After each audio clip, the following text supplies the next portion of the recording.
Hi guys, అందరూ ఎలా అయితే బాగున్నాను. ఈ రోజు విషయానికి వస్తే ఏం లేదు, మామూలుగా రాజంపేట దగ్గర యువతలు వస్తా ఉంటే గావులో అయితే ఉప్పు చేపలు అయితే కనబడాయి. చూడండి ఎలా ఉన్నాయో. ఇదైతే ఇప్పుడైతే నేను మా అమ్మకి ఇస్తాను, మా అమ్మ చేసి చూపిస్తుంది ఎలా ఏంటి కదా. అయితే నేను తినే టేస్ట్ అయితే మీకు చెప్తాను ఎలా ఉంది. ఇంకా చెప్పాలంటే మా అమ్మ అయితే కట్ చేయలేదంటే నేనే కట్ చేస్తున్నాను. చూడండి ఇంకా లేట్ లేకుండా అయితే మనం అయితే కట్ చేసి అయితే చూపిస్తాను మీకు అయితే. చూడండి వీటిని అయితే ఒక పీస్ అయితే కట్ చేసుకోవాలి. మనకు కట్ చేయడం రాదు, అయినా రిటర్న్ అయితే మొత్తానికి కట్ చేద్దాం. సో గాయస్, ఇక్కడైతే మొత్తానికి అయితే నీటిని కట్ చేసాను. చూడండి ఎలా ఉన్నాయో ఈ ఎండి చేపలు. ఇంకైతే మా అమ్మకి ఇస్తాను, మా అమ్మ అయితే చేసేది అయితే మీకు చూపిస్తాను. చూడండి ఎలా ఉన్నాయో. సో గాయస్, ఇంకా లేట్ లేకుండా అయితే మా అమ్మకి అయితే ఇస్తున్నాను. వెళ్ళి మమ్మీ చెయ్యి, ఇంకా మన వాళ్ళకి అయితే ఎలా చేసేది ఏంటి చూపించామంటే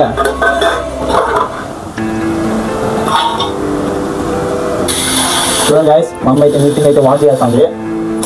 అయితే నీటిని కడుక్కోవాలి, లేకపోతే ఏమైందంటే దాంట్లో శాండ్ అది ఇసుక ఎండది మొత్తం చెప్తున్నారు కాబట్టి నీటిని ఒకసారి 2 సార్లు అయితే నీటిని కడుక్కోవాలి. మీకైతే మొత్తం ప్రాసెస్ చూపిస్తాను ఎలా చేయాలి ఏంటి కదా అని.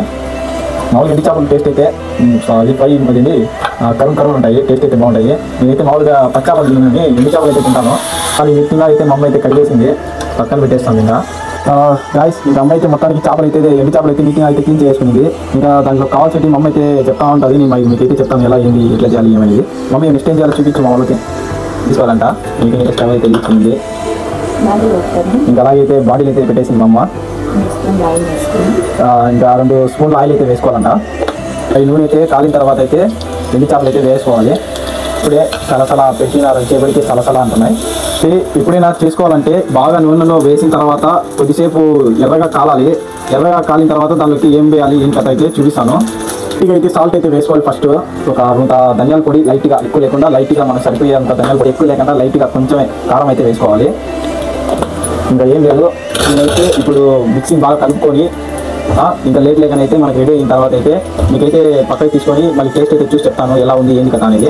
ఇప్పుడైతే బాగా కాలుస్తున్నాను, అది బాగా కాలుస్తుంది మమ్మీ అయితే. చూడండి ఎలా ఉందో, బాగా ఎర్రగా నూనెలో సలసలసలా అవుతుంది. సో గైస్, మా అమ్మ చేసిన ఎండి చేపలు అయితే రెడీ అయినాయి. చూడండి, ఇది మామూలుగా అయితే నేను నంచుకునే దానికోసం అయితే చేయించుకున్నాను. దీన్ని చూడగానే మనకైతే నోరు రెడీపోతుంది. ఇప్పుడు మీకైతే దీన్ని టేస్ట్ చూసి చెప్తాను ఎలా ఉంది ఏం కదా అని. అబ్బా, కడుపు ఉంది గాయస్. ఇంకా అలాగే కారము, సాల్ట్, ధనియాలు కూడా అయితే మిక్సింగ్ అయిపోయినాయి. టేస్ట్ అయితే సూపర్గా ఉంది. మీరు వీడియో చూస్తున్నారు కానీ లైక్ చేయడం లేదు, షేర్ చేయడం లేదు, సబ్స్క్రైబ్ చేయడం లేదు. ఖచ్చితంగా అయితే చేసుకోండి, షేర్ చేయండి, సబ్స్క్రైబ్ చేయండి, లైక్ చేయండి. ఖచ్చితంగా అయితే ఇంతకైతే ఇదే గైస్ వీడియో నచ్చినట్లయితే లైక్ చేయండి, షేర్ చేయండి, సబ్స్క్రైబ్ చేయండి. Bye guys.